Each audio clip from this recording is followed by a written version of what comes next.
Hello and welcome to Phoenix Point. In this video we're going to take a quick look at some of the main feature changes in the Danforth update released on June 11th. So let's jump in and take a look.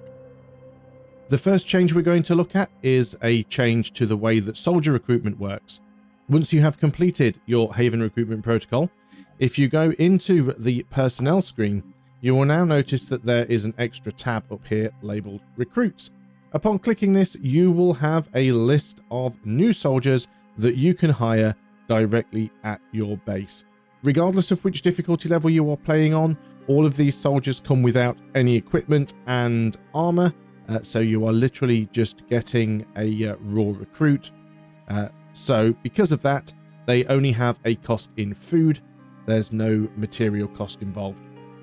They will have different food costs, and those costs are sort of semi-randomized, so they don't necessarily relate to the skill or abilities that the soldier has. The classes that you will get offered can be any of the classes that you currently have access to. Before you hire a soldier, you can see what their class is, but you can also see the personal abilities that they have on their personal development track. So they're not unlocked from the start. You will still need to unlock them, but at least you know what they have before you hire them. You will get up to 3 new recruits every 3 days. So every 3 in-game days, the list will refresh. The number of recruits that you can get is again randomized. So you may find that you get no new recruits offered in a 3-day period, or you may get 1, 2, or 3. If the player has lost a lot of soldiers and you have a very small number of personnel, you are more likely to be offered more recruits. If you want to hire a soldier, you can actually click on one of your bases down here, so you can send them directly to a specific base. You pick the base you want to send them to, and then you just recruit them for food, and they are automatically teleported to your base. As we've now made recruitment a little bit easier, you also have the option, if you go back to the personnel screen, to actually dismiss soldiers. So if you have an additional soldier and you want to get rid of them in order to make space for someone else, you can literally go and select a soldier, and once you've got them highlighted, you will have a button here to dismiss them. All of their equipment is stripped off and put into storage, so you don't lose any of that, but you then free up a space in your living quarters so you can hire another soldier. We've made 2 changes to the way that Haven defense missions work. Haven defenses still have civilians that need to be rescued, and civilians can be identified by their grey health bar and the civilian icon next to it. In order to rescue a civilian, just as before, you still need to move one of your soldiers within their activation radius, so essentially any adjacent tile.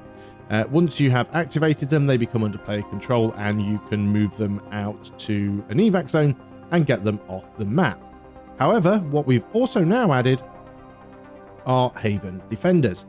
So as you can see, this is a New Jericho Haven, and up here we have a New Jericho Sniper. Now you can tell that he is currently an AI Defender because once again his health bar is in grey, not highlighted blue like those of the player or red like those of the enemy.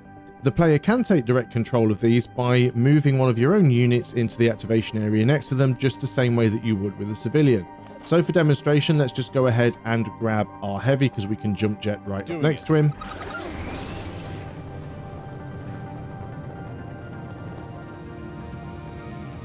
Enemy spotted.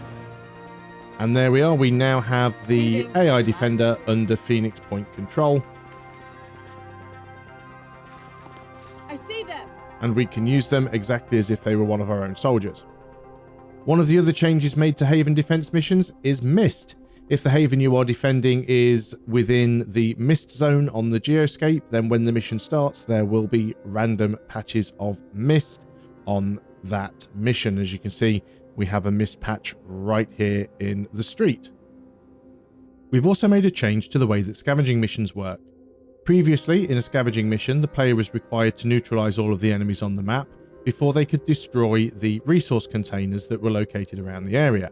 As soon as all of the enemies were cleared, the mission would end, and the player would automatically recover any resource crates which weren't destroyed. There are now 3 different types of scavenging sites.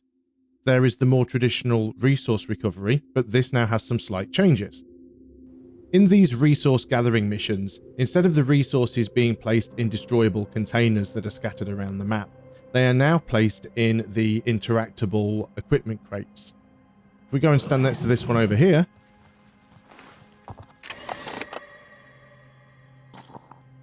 and we can see that inside this crate we have a material pack.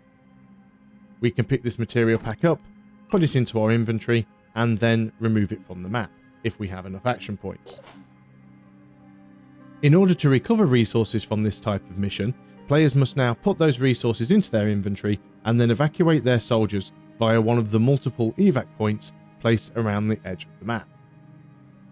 The player is now required to evacuate all of their soldiers from a scavenging site in order to complete the mission. The only resources that you will collect are those that are in your inventory once you evac from the site. You can also use vehicles, and as vehicles have their own inventory, this will give you additional capacity for carrying resources away from the battlefield. Scavenging missions with Pandorans will receive infinite reinforcements throughout the mission, and scavenging missions with human enemies, such as Scavengers, the Forsaken, and the Pure, will receive infinite reinforcements in a future update. One of the new types of scavenging site are the ones that allow you to recruit new soldiers.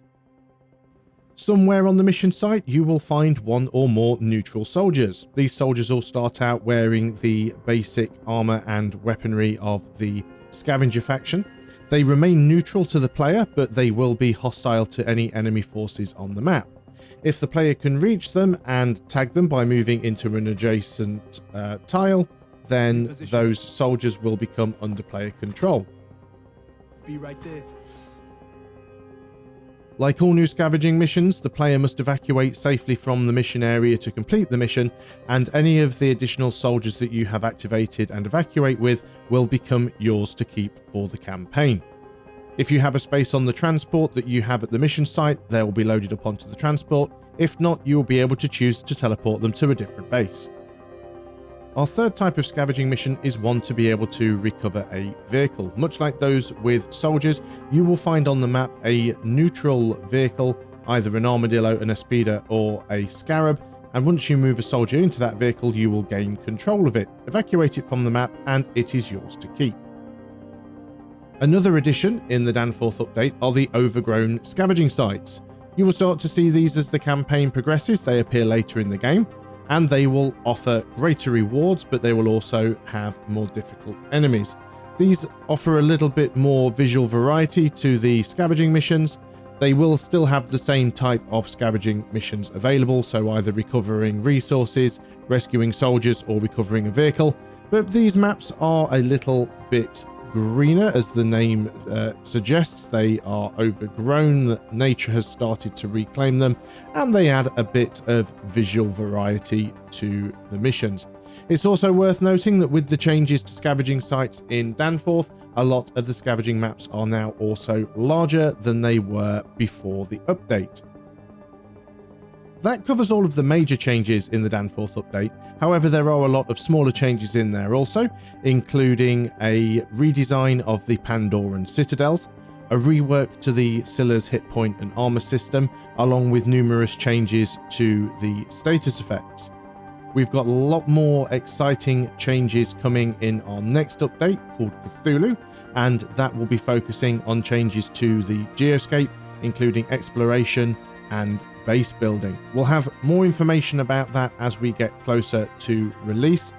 Please do follow us here on YouTube and on our Twitter and Facebook pages if you want to be kept up to date with all of the latest updates and developments for Phoenix Point. We will see you in the next video. We will see you for our next update when we've got those exciting things to show you. Thanks very much for watching. We really hope you're still enjoying Phoenix Point, and we will see you then. So, goodbye for now.